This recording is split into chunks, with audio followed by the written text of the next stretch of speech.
Alors, je vais également ici activer les calques qui concernent la main et faire un clic droit et leur donner une couleur. Comme ça, je vois clairement que ces trois calques-là fonctionnent ensemble. Et les trois autres, là, les jaunes, fonctionnent ensemble aussi.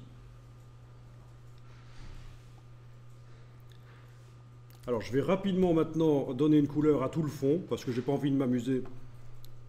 Je vais rapidement tout le fond, l'arrière, le personnage, tout ce qui est derrière va avoir une couleur. Et puis, je vais vous montrer un truc super intéressant, c'est les outils densité plus, densité moins, qu'on avait déjà vu hier quand on a fait une sélection sur des arbres. Mais une méthode plus moderne, on ne va pas utiliser ces outils, on va utiliser un calque à la place. Et donc, ce sera modifiable autant de fois qu'on veut, ce sera dynamique, on pourra modifier ça autant de fois qu'on veut. Et ça va permettre de régler donc l'intensité lumineuse dans la photo, de rendre une partie de la photo plus sombre, plus claire, vraiment modeler les lumières de la photo. Donc mes premières choses, je vais mettre sous les couleurs actuellement mises, hein, le casque, le manteau, etc. Je vais aller créer un nouveau calque. Donc vous savez que c'est CTRL-clic si on veut faire un calque en dessous de celui qui est activé.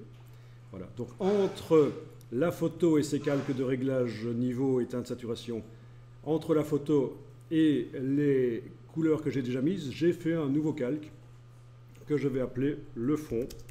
Voilà, le fond.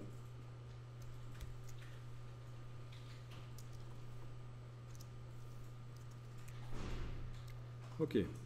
Et alors je vais mettre une couleur sur le fond. Ok. Ah oui, avec le pinceau. Attention, le pinceau, parce que j'étais avec le mauvais outil là.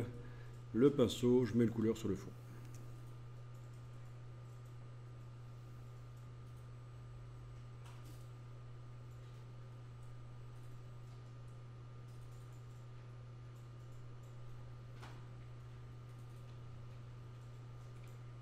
Ok. Le calque en mode couleur. Voilà.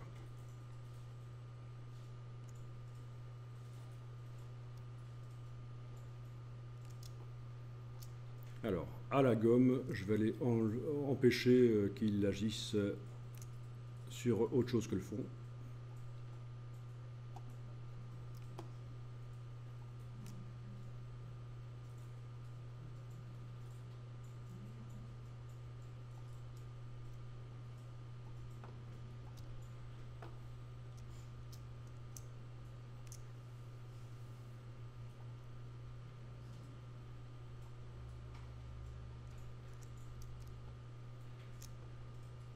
Ça va? Ah, c'est du chipot, la colorisation d'image. Surtout si on veut que ça ait l'air, ça ressemble à quelque chose.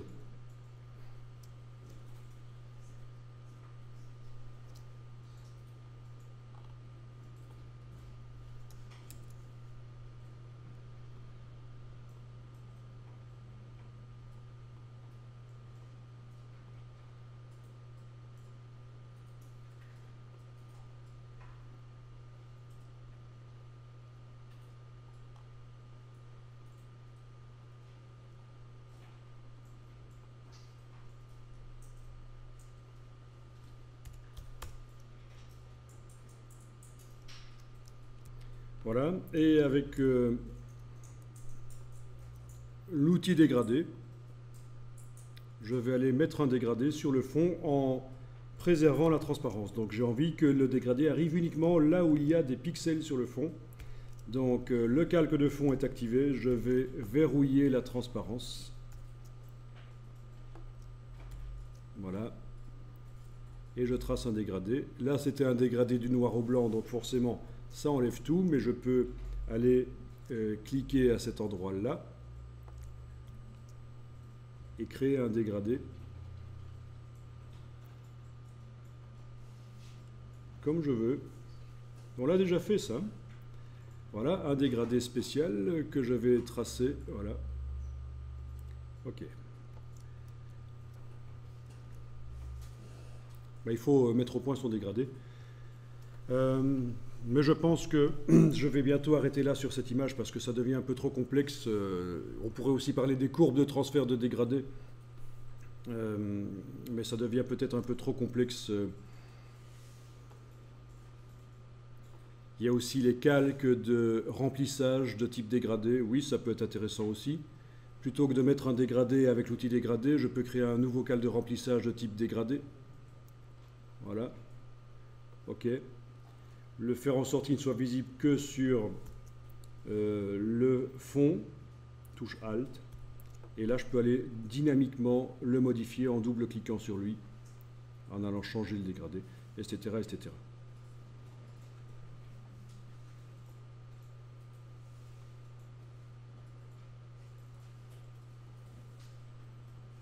Donc, si vous voulez tester ça, c'est menu calque, nouveau calque de remplissage, fond en dégradé. Menu calque, nouveau calque de remplissage, dégradé. Ça fait un calque dégradé. Je fais en sorte qu'il n'agisse, qu'il ne soit visible qu'à l'endroit où il y a les pixels du fond, c'est donc la touche Alt. Si je double-clique sur sa partie gauche, ça ouvre une boîte, c'est un dégradé dynamique, modifiable. Et je peux aller changer comme je veux les couleurs.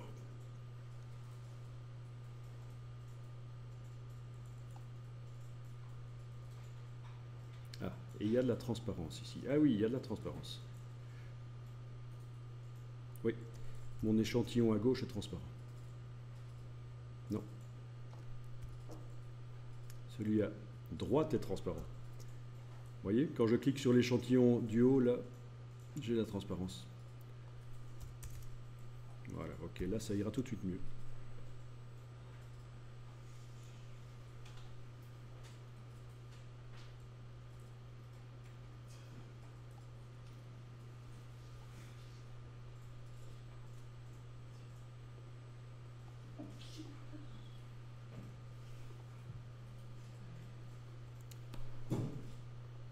Voilà. Etc., etc. Ok, on va aller modifier maintenant le modelé de la lumière dans cette image.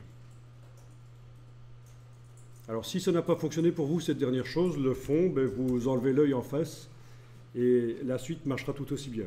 Si vous n'avez pas réussi à faire le fond, si c'est foireux, si c'est toujours rose ou quoi, vous enlevez les yeux et c'est bon. Si vous avez le fond en noir et blanc, pour ce qu'on va faire ici, ça marchera. Alors ce qu'on va voir maintenant fonctionne sur n'importe quelle photo, même une photo que vous venez d'ouvrir. Là, vous avez pris une photo, vous l'ouvrez, vous allez pouvoir modeler les lumières grâce à la technique qu'on va voir ici.